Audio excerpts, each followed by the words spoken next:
Joining me now on the news at 10 to discuss the environment in more detail is Mr. Suleiman Arigbabu. You're welcome. Thank you. Good evening. Well, it is clear to everyone that caring for the environment is a key requisite now for sustainable development. And presumably that's why the government set up the Ecological Fund. But looking back on 2012, have these funds been effectively used by the key actors?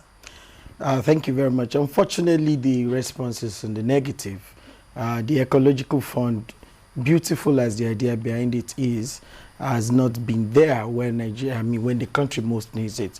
The Ecological Fund did not come to help in the case of ocean surge in Lagos or in the case of erosion that we are seeing in the east of the country. We have 11 frontline states in the north that are being pushed by desertification. A lot of stories around the Ecological Fund. There's been some use of it that's not in what the law for the Ecological Fund prescribed. So the Ecological Fund has really not done what it's meant for.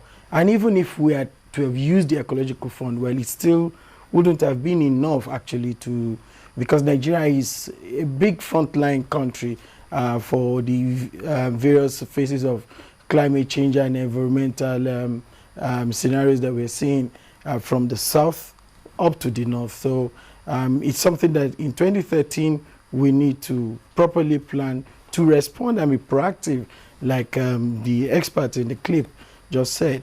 We need to be proactive, otherwise all our efforts at development will come to null because we didn't take care of the environment, and the environment is hitting back at us. You are a development activist, and let's look at some of these challenges that have been with us for some time.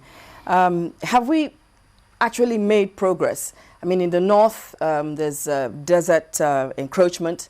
In the southeast, we know about gully and erosion. Coastal erosion. Unfortunately, we have not made the kind of progress that we should be seeing. As a matter of fact, Nigeria is seriously under threat. We are a front line for climate change.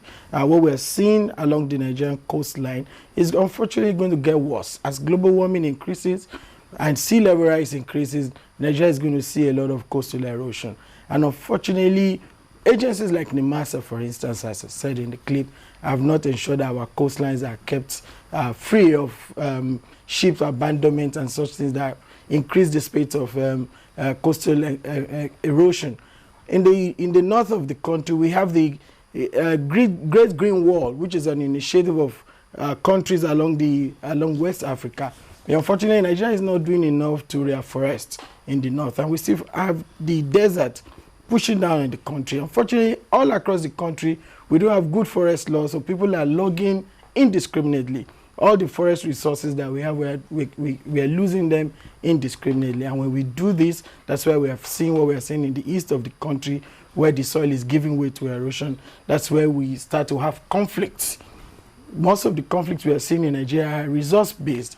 And so Nigeria is not doing enough in terms of protecting our environment. And if we don't do that, we're going to see, unfortunately, much more crisis than we already are grappling with. So it's important that the year 2013, we take bold steps to be responsible, to try and restore as much as possible the balance that we have tilted in the way we have treated our environment. Otherwise, things may get worse, unfortunately.